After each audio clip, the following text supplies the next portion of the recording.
por diversos bloques que son bloques, figuras, Jaira. Ellos integraron el año 2011, innovando con su estilo.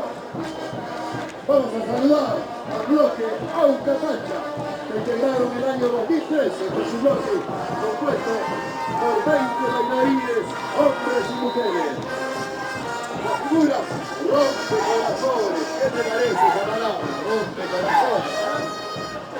Se integraron el año 2013, ellos están compuestos por 8 hombres, sus pasos y conquistar a todas las mujeres, ya que ellos son hombres fuertes, de buena posición económica. Ahí están esos varones, ¿eh?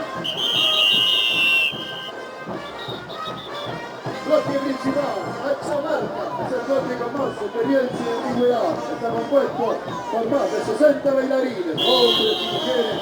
Sus pasos entrega alegría, fuerza, motivación por toda la gente haciendo partícipe a todos que quieran bailar y compartir esta noción de Victus.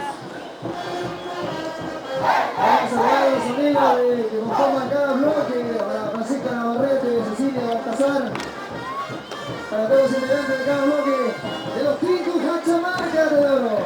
Así es, nuestro lema es: porque nadie nos puede parar.